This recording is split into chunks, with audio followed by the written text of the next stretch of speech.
guys, welcome back to another episode of Horsepower Cartel, a very special one. We're here today at my dealership, Limitless Luxuries, and of course my detailing studio, workshop, Limitless Customs.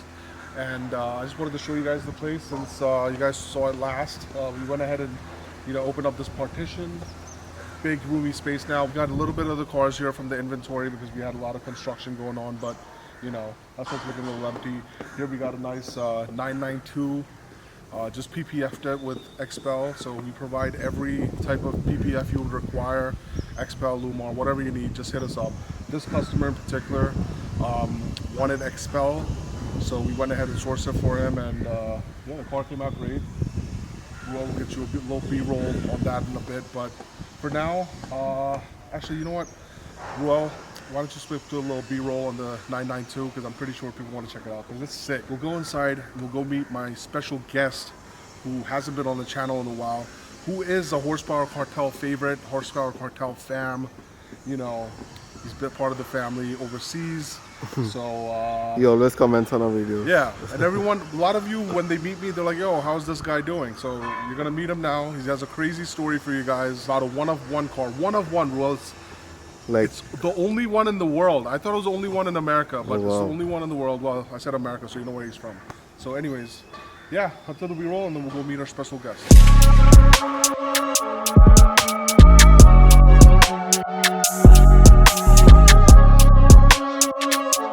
So a lot has changed since you guys saw it last, as Ruel.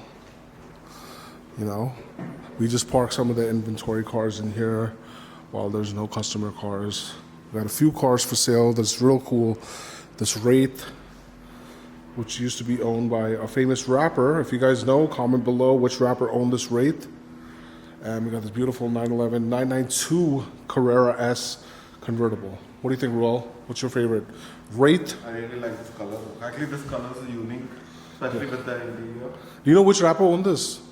I saw it. Who? Ruel loves he's a fan. But yeah.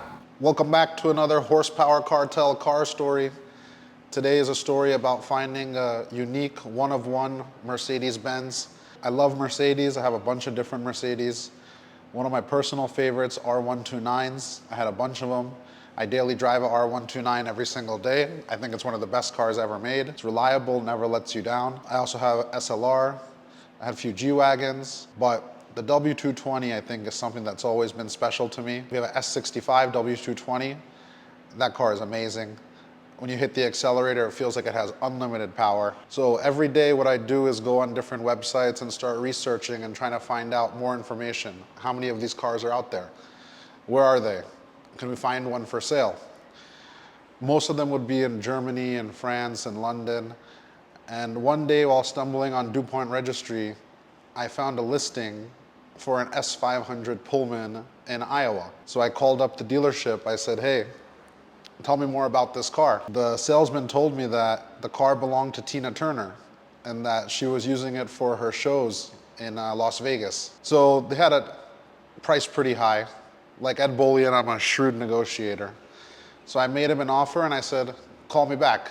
Let's see what we can do.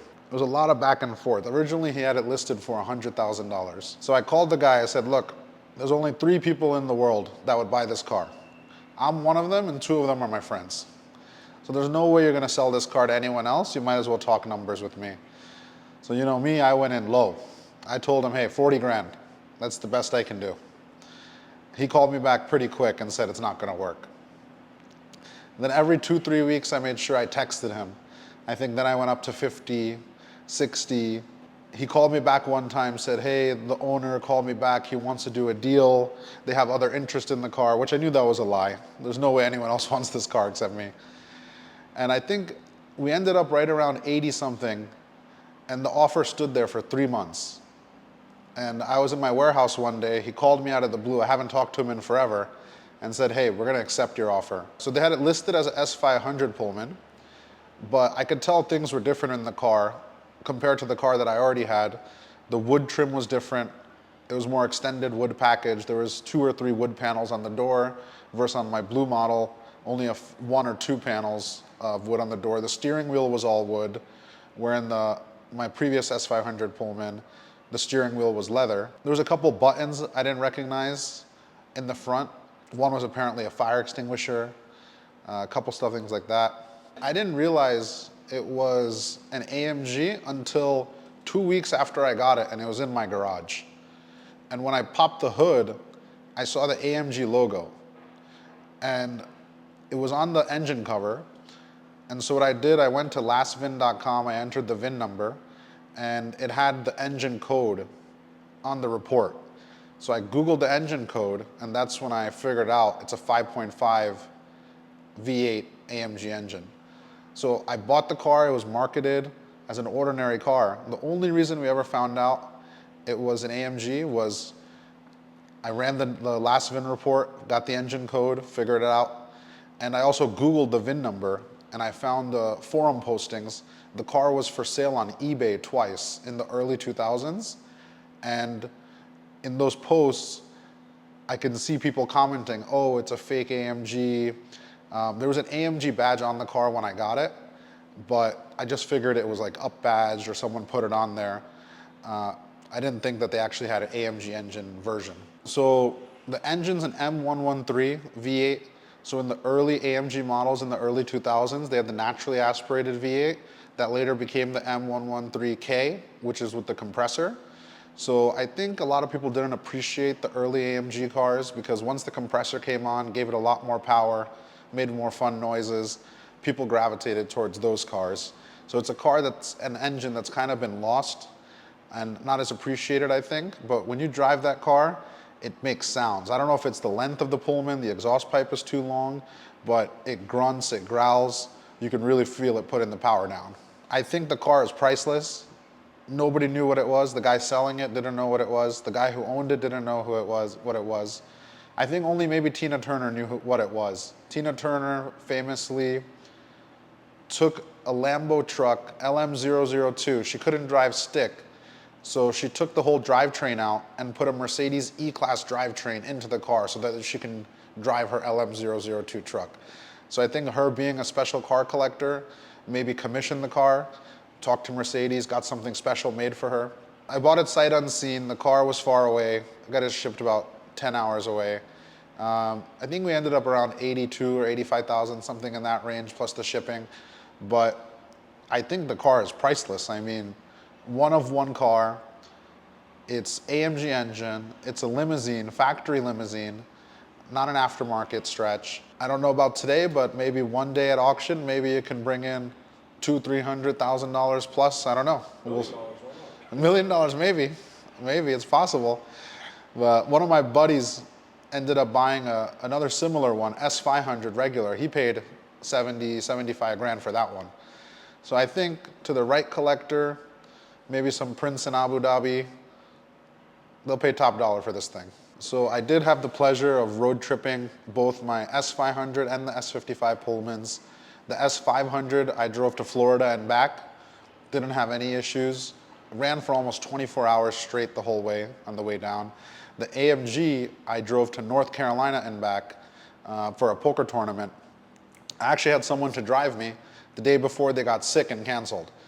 But I already packed the car with snacks, clothes, bags. So I figured, hey, why not? I'll just drive it myself. I put it in my Navi, it was like 13 or 14 hours to Cherokee, North Carolina. I thought it'd be a great trip until 30 miles in, the cruise control stopped working. So I had to keep my foot on the gas for 13 hours. The only times I stopped was for gas and to pee, but the car made it there, no problem. Currently, the car blew at the suspension. I'm glad that didn't happen on the road trip. I trusted it to get down there and back, but it's a great vehicle. If you take care of them, do the maintenance, do the upkeep, I think you could probably drive it across the country. The next time, we'll take it to Las Vegas. It's a great party car. It's a great pregame car. Whether you go to a wedding, whether you're going to a party, go out to New York City. We take our wives out on double dates. I mean, there's no real car like that with the 2+2 seating in the back facing each other. I don't think there's any other factory cars that came with the seating configuration like that. Having people face forward, that's one thing. But when you have the two seats in the back facing each other, it gives a whole different dynamic to when you're going somewhere. It's almost like taking a living room with you. Like You have the fridge back there, you put the champagne, you put the beer, you got the scotch glasses, champagne glasses in the back, we got the TVs, DVD player, fax machine, you know? It's like it has all sorts of tech that you didn't think about till much, much later. And it has really everything. I mean, it has heated and cool seats in the back, massage seats in the back. There's really nothing that that car is missing. I don't crave anything from a modern car because it really has everything that you're looking for. And even it's fun to drive yourself. Like sometimes we get a driver to take us, sometimes I just drive it myself. I take all my boys out, we go get ice cream, and I've mastered driving that length car. I can take a U-turn in the middle of the street, no problem. Don't need any cameras. Yeah. Yeah, because the car doesn't have any parking sensors or cameras. No, parking sensors is there. But no cameras. Yeah, and I think this one was an earlier, when you look up the VIN, it comes up as a 1998, but the registration comes up as a 2001. And I know something's different because in my blue Pullman, it has soft closed doors, but in the 55 Pullman, it doesn't have soft closed doors. So something tells me that the AMG Pullman might have been one of the first Pullmans off the lot, period.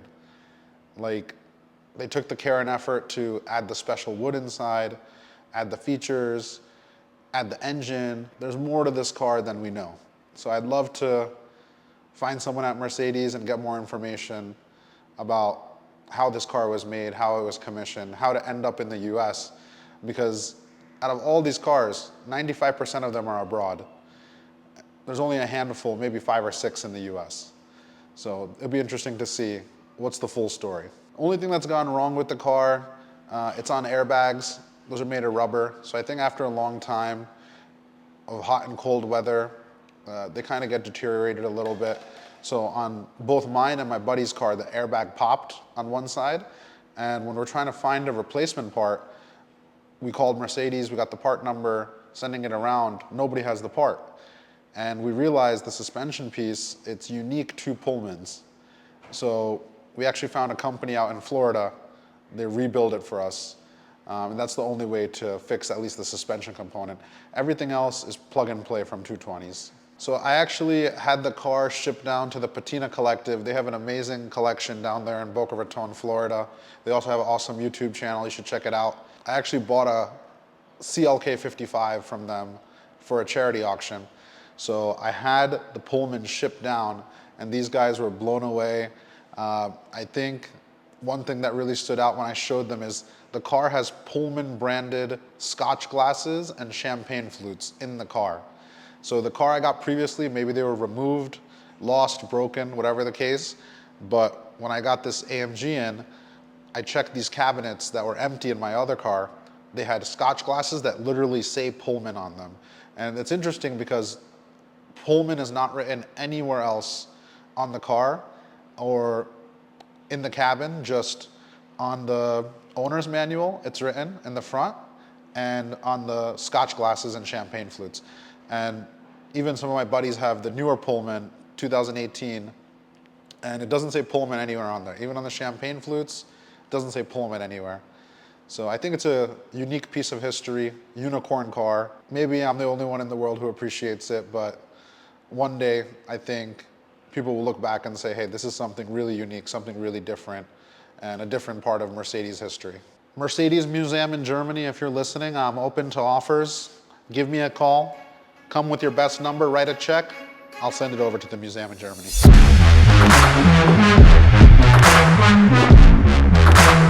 Hope you guys enjoyed that episode. Romit, signing you out. We'll see you on the other side of the pond. What's that? I said, see you in the next car story.